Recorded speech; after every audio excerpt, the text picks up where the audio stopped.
Ang issue nito ay eto, dineclare naman to sa atin na kalas-kalas na daw yung mga linya. Okay, kalas nga, literal. Okay, ayan o, kalas nga, literal.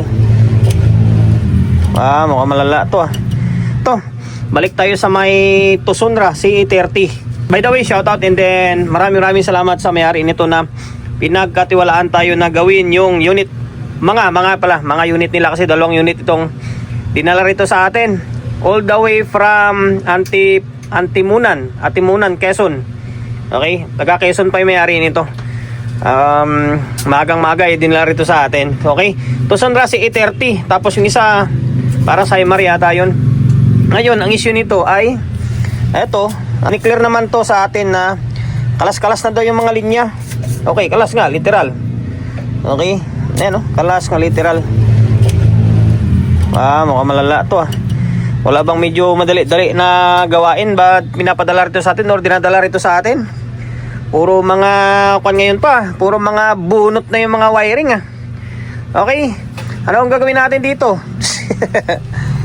Okay, yung channel lumiyab pala yung linya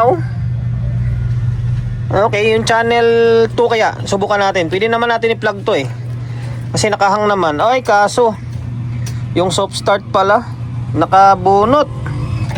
Okay. May balik ko muna yung mga linya. Balik ko muna itong soft start tapos testing natin. Naibalik ko na yun sa soft start. Eto, kapag hindi nyo kabisado, malilito kayo rito.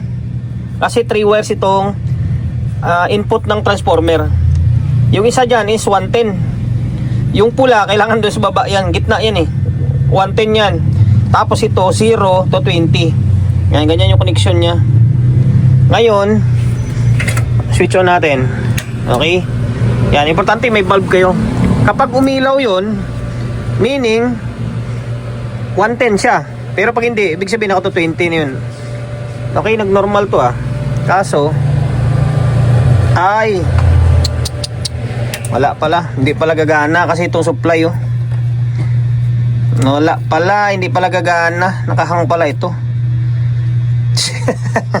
Okay, tanggalin na natin to. Wala nang output tong isa Tanggalin na natin to. I-repair na natin. Ganun din naman. Okay, saka ko ibalik itong sa supply ng kwanto. Supply na, main supply pala. Okay. Nakalas ko na yung channel 1. Pigtas na pigtas talaga siya Ngayon, may mga kulang na transistor na. Sinubukan sigurong gawin to. Ito, ang dami And then dito lumiyab yung parts dito. Ayan, kung mapapansin nyo sa may previous vlog natin, yung Kaitas yung Kaitas hindi pa naipadala to papuntang Samar. Halos isa lang sila ng design kasi class G ito. Class G ito, na typical. Ito kasi class GH ito. Class GH kasi meron siyang stepper. Ito kasi walang stepper to. Ito yung original na class G. Ngayon, sa output tayo. Diode, tingnan natin kung may mga output pa na nasira. Check natin yung diode. Okay. Yan, sa diode tayo. Ito. Balik natin. Okay, tingnan natin kung may shorted pa dito. Shorted nga. Siguro lumala yung sira nito dahil sa kinabit nila ng kinabit na may problema pa. Dapat hindi na nila pinilit. Hindi ko alam kung kapwa natin technician yung gumawa ito or sila lang ni bossing. Ito, walang short dito. Pagdating dito sa kabila, okay, may shorted dito. Ayan, may shorted dito sa isang dito. Tapos dito naman, okay, may shorted din. Tapos dito, okay, may shorted din. Dito lang na side na halos wala Pero double check pa rin natin. Tapos ito, sabi ko kanina, lumiyab ito. And then sa class G, tandaan nyo lagi, madalas na open ito. Ito 10K ito. Yan, 10K. 10K or 12K ang gamit dito Minsan 12K. Pero dito 10K ito. Yan. Ngayon, angat ko muna yung mga bloke. Angat ko yung mga bloke para ma-check ko kung saan banda yung may mga output na sira pa. Tapos, yan, anihin ko na yung mga dapat anihin na pyesa dyan. Nakita ko na yung mga sa tingin kong sira na transistor. Yung may mga ikis, sira yan. Tulad nito, ito may ikis to, tapos ito may ikis. Yung may ikis, shorted yan. Okay, sa kabila, bukod dyan sa may mga tinanggalan nila, tapos dito, 1, 2, 3, tatlo dito, tapos sa kabila, dalawa. 1, 2, okay, dalawa. Ayan. Ito, dami ng kulang, oh. 1, 2, 3, 4. Tapos sa kabila, 5. 5. Marami-raming output na makakain nito. Tapos dito, ito, puputulin ko to, tapos papalitan ko na halos lahat to, or tatanggalin ko na lahat yan. Tapos i-check natin pa isa-isa. Okay? Tapos itong mga drive nyo, totally damaged. Yan na, natanggal ko na yung sa tingin ko na sira na output. Ito na lang naiwan. Buo yan. Tapos dito, matindi. Ito mga drive to nasira lahat to dito. Sa tingin ko, di ganun kalala ang problema nito nakaraan sinalpak lang nila, sinalpak na merong problema pa hanggang sa natuluyan. Okay, sa kabila, 1, 2, 3, 4, 5, 6. 6 na pirasong output dito. Tapos dito, 1, 2, 3, 4, 5. Tama ba? 1, 2, 3, 4, 5. O, 5 nga. Tapos itong mga drive nyo, dito, na-check ko parang buo naman na. Tapos dito, tinanggal ko na halos lahat ng C2240, tapos A970.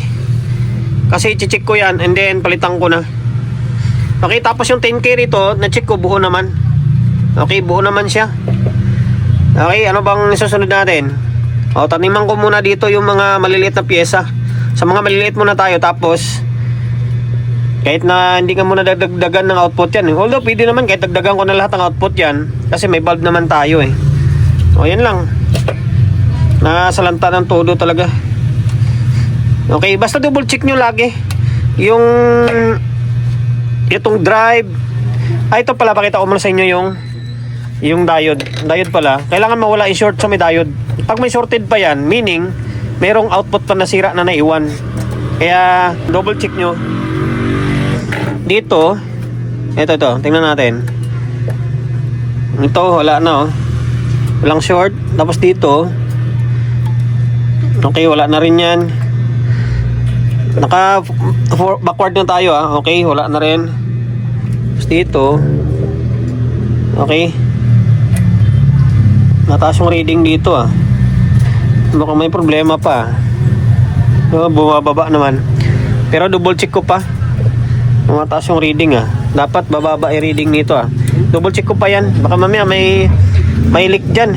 Day 2, pangalawang araw ngayon. Yeah. Ngayon, kinumpleto ko na siya. Yan, kumpleto na yung output. Kinumpleto ko na. Ayan, tapos dito, yung 10 volts dito na Zener diode. Yan, shorted to. Sana ba yun? Kagabi. Naabot kasi ako ng gabi Nawala na, nalaglag na yata. Basta may 10 volts to dito. Value niyan ay 4740 and 4740. Yan, 10 volts. Yung nandito, buo. Yung buo to dito.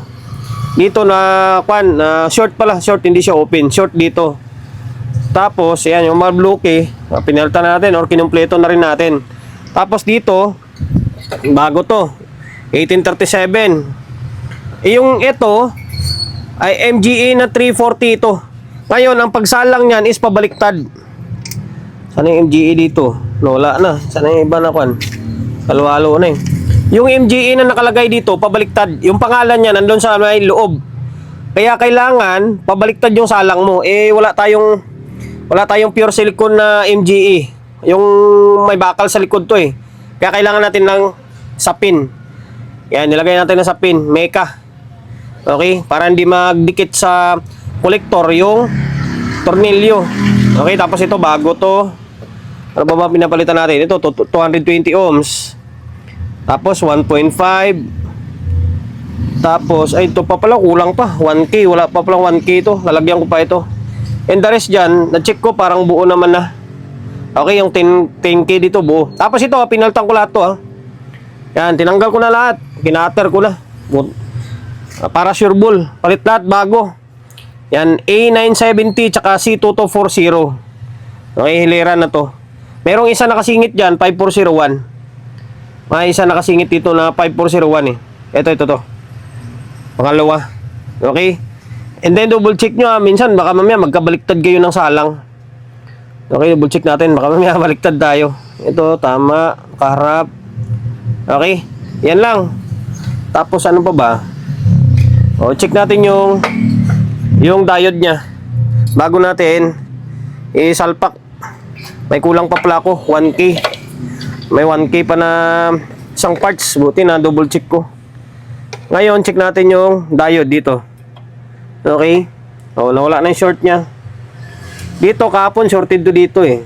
Okay, wala na rin. Tapos dito. Okay, wala na rin shorted. Tapos dito. Okay, wala na rin. Okay. Pwede na yung salang to. Okay, dagdagan ko yung pyesa dito na 1K. Tapos salpak natin. Bali, ibabalik ko sana yung board. Problema pala is may mga lumiyab pala na linya rito. Ito. Yan, lumiyab yung linya rito. Although may jumper naman na sa ilalim. Ayusin natin or i-jump pa natin yung isa. Tapos, kulang na isang diode. Sana ba yung plastic? Ala. Ay, ito. May nilagay si bossing dito or sinama dito sa loob. Diode kaso si back din. Biyak ko. Yan. Pwede natin palitan to lang medyo mas mataas. Tapos, yung capacitor na isa ay lumubo. Yan, to lumubo to. Okay, lumubo. Ayan, palitan natin. Yung isa buo. Yung isa, lumubo ito. Okay, tapos palitan natin diode. Tapos yung mga eto, yung fuse na bumigay dito. Tapos yung linya, ayusin ko. Ayan, buti, hindi ko pa naibalik yung board. Inayos na natin. Tinanggal natin yung isang wiring. Tapos, nirekta na lang natin dito. Yung ito, tsaka dito, magkakasama lang naman yan eh. Okay, ito yung voltahe na low ampere na high voltage. Mataas yung voltahe dito. Pero low ampere siya. Ngayon, yung diode, sana? Ayun naman, tagalas eh. Ito yung diode oh. Pinalit natin. Wala tayong makuha na ganito kalaki. Ayan, nilagay natin is ganito siya. Medyo malaki na konti. Although, pasok naman. Ayan. Tandaan nyo itong may pingas na to, yung may pingas na to, positive yan. Positive side yan. And then, meron namang arrow yan dyan eh. Basta yung may pingas na side, yun din, nilalagay mo siya. May pingas din. Positive side yan. Tapos itong pinakakaliwa na side, negative. Tapos, sa gitna is AC. Tapos, pinalitan natin itong lumubo na capacitor. 25 volts na 1000 UF. Okay? And then, next, ito, palitan ko na yung fuse. Tapos, balik na natin. Day 3. Hindi, linggo kasi kahapon eh. Pag linggo kasi half day lang tayo. Ito, napatino ko na ito. Pero, marami pa akong ginawa dito. Marami pa akong pinapalitan ng mga pyesa. Mamaya, ipakita ko sa inyo. Ngayon, ito, paparinig ko muna sa inyo na tumutunog na. Okay? Okay, on ko siya. Pansinin nyo.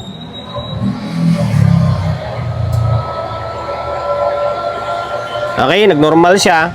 May speaker na kakabit yan Hindi, may audio input. Laptop natin, gumagana. Okay na to. Ito lang, pinahirapan ako ng todo. Ayan. Okay, naging normal na. Ngayon, ipakita ko sa inyo kung ano yung mga nagiging problema niya. Ito, kinalas ko na ulit yung board. Dito, pinapalitan ko na lahat ng 68K dito. Kasi medyo kinakalawang na eh. Binalitan ko na lahat dito. Tapos, sira yung nandito. 4752. 33 volts na Zener diode. Pinalitan ko to dito. Dalawa. Sira. Open siya. Okay, kaya pala umuusok yung 1K dito. Connected yan dyan. Papunta yan dyan. Okay, sira. Tapos, meron pa dito. Meron pa akong pinalitan. Saan na banda yun Saan banda? Ay, ito. Yung 107. Yan, fast recovery fast recovery diode na 107. Yan. Pandito dito, shorted. Kaya papansin nyo, malaki oh. Ang nilagay ko rito is 207. Mas mataas ngayon ang pirahe nito eh, compare sa may 107 eh. FR 107, shorted dito. Pambira na yan. Ito ba, pinalitan ko to dito, yung Zener diode dito, pinalitan ko to. Tapos ito, sira din to, pinalitan ko rin to dito. Yan, yun yung mga pahabol na ginawa natin. Tapos, ang gagawin natin dito is pinapa-fix bias sa atin. Ngayon, i-fix bias ko ito. Kakalibrate natin ulit bago natin siya pasadahan itong channel 2. Okay? Okay, i-fix bias natin to. Ito yung trimmer niya. Ito yung biasing niya eh. Ito, differential ito. Hindi natin gagalawin yan. Ito lang. Ano value nito? 200. 2K pala yung value nito. Sige, i-calibrate ko. Tapos, balikan ko kayo. Tinanggal ko na yung trimmer. Yan. Para mas mabilis yung video natin. Lalo umaba eh. 202. 2K ito. 2K. Yan. Ngayon, ang Phoenix natin ay 510 ohms lang. Pansinin nyo. Yan. Green, brown, brown. Yan. 510 ohms lang yan. Okay? Ano yun? Sana. 510 ohms. Tingnan nyo lang kung saan nakalagay ah. Okay? Gilid-gilid lang yung paglalagyan nyo. 510 ohms. Ngayon, ito yung magiging bias niya. Pag ganito na yung pwesto natin, oh, pwede na yan. Masukatan na natin yan. Gamit natin ay itong digital tester natin. Yung oscilloscope na multi-purpose ito eh. Ngayon, natin ipapalabas ko dito mga nasa 0.3 lang siya. Okay, ngayon dito ayan o, 0.32. Yan, 0.32 or 0.3 lang. Kapag nasa analog tester yan, mga nasa 0.26 yan. Okay, nasa 0.26 yan. Goods na goods yan. Ganda na bias niya. 0.3 lang. Sok na sok yan. Ngayon, yan na yan ha, 510 ohms ang gamit natin ha. Okay na ito. Medyo pinahirapan lang tayo pero ganun talaga, kasama sa trabaho natin yan. Ngayon, pasadahan ko itong isa. Phoenix bias ko na agad yung channel 2. Kasi ganun din naman eh. Nakabaklas na ito, tapos ibabalik natin, tapos i-fix ulit. Hindi, Phoenix ko na agad siya, di ba? Yan, katulad lang din sa may isa. Sa may isang channel, yan, 510 ohms yan. Tapos dito tayo naglalagay, gilid-gilid lang, kaliwat kanan. Kasi yung kanan, diba? Tapos dito sa may gawing taas is magkadugtong lang yan sila. Kaya gilid-gilid lang paglalagyan nyo. Ngayon, ibabalik ko to, testing natin. Tingnan natin kung ano pinaka-problema nito. Sana walang problema ito. Binalik ko na yung channel 2. Tapos Phoenix bias ko na yon. Ito siya. Ngayon, tingnan natin. Tingnan natin kung ano magiging labasan nito putang ina, hindi pwede. Nakasignal din. Nakasignal oh. May problema. Okay. May problema siya, nakasignal. Anong mali? Anong mali? Ano ang mali? Okay. Sige, bunutin natin ito. Troubleshoot na naman. May problema pa. Bira na yan. Okay, bali, ito, kinalas ko na naman ulit. Tapos, troubleshoot ko siya. Chinik ko naman lahat ng transistor dito. Buo naman. Ngayon, meron ako napansin. Ito. Open yata to. 22K. Ngayon, wala akong 22K. Meron akong 22K pala. Kaso lang, 1/2 lang siya. Maliliit. 1 watt ito eh. 1 watt ito. Kaya nilagay ko is yung 2 watts na 10K tsaka 1 watt na 12K. Yan, 22K labas yan. Ito, 12K ito. Tapos ito, 10K. 1 watt ito. Yan, 1 watt. Tapos 2 watts ito. Okay lang naman yan. Importante, tama yung resistance niya. Ngayon, pakita ko sa inyo na na-open. Pag ganyang trouble talaga, yung mga clip, basta umiilaw dito, dito kagad kayo mag-focus sa area na to. Yan, itong amplifier stage niya. Ito. Yan, mga yan, nasisira yan. Pati itong mga 68K Ay, double check nyo lagi yan. Okay? Ngayon, Ito yung resistor, oh. Parang open eh. Open talaga ito. Wala akong masukat to. Open. Dapat ganito yung reading niya. Yan. Dapat ganyan. Tapos kumpara natin sa kabila. Dapat ganyan. Okay. O ngayon, testing natin. Balik natin. Sana magiging okay na. Naibalik na natin yung board. Ito yung pinalitan natin, ha. 22K ito eh. Ngayon, tingnan natin kung ano yung magiging kalabasan niya. O, nawala na yung signal, oh. Wala na. Okay, nag-normal na siya. Naka-normal mode na. Ngayon, naglagay ako ng speaker. May speaker na and then may audio input. Laptop natin, gumagana. Haba lalo yung oras natin. Ayun, oh. Channel 1. Channel 2. Ayun, oh.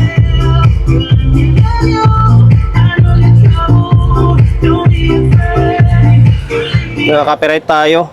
Okay na. Pinahirapan tayo, ah. Yun ang sinasabi ko na minimal lang yung problema rito. Buti 22K lang yung nadali. Ito lang siya. Yan, pinalitan natin. Okay na. Dito talaga yung malala. Sundan nyo na lang yung video natin, ah. Daming transistor. Parang ilang piraso yung nadali dito, ano? Kunti na lang natira, eh. Okay, kulang na lang dito is ito. Itatali ko na lang ito. Working na ito. Yan, itatali na lang ito. Tapos, papagpag kasi may mga naiwan na mga tai-tai ng kwan. Na tingga. Okay, tapos next natin yung isa. Sana nakapagbigay idea tayo sa mga kapwa natin technician na medyo bago-baguhan pa lang kung paano gawin yung ganitong klaseng unit. Yung Tucson-Ra na sa 830. Basta mga Tucson-Ra na class G. Ayan, sundan nyo lang yung video natin. Gayahin nyo lang. May makukuha kayong ideya. Okay? And then, dahil lumabot ka sa part ng video natin ito at hindi ka pa rin nakapag-subscribe. Okay? Subscribe ka naman, ah.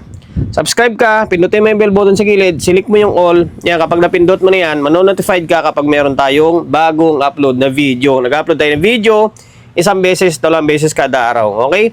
God bless and then peace sa atin lahat.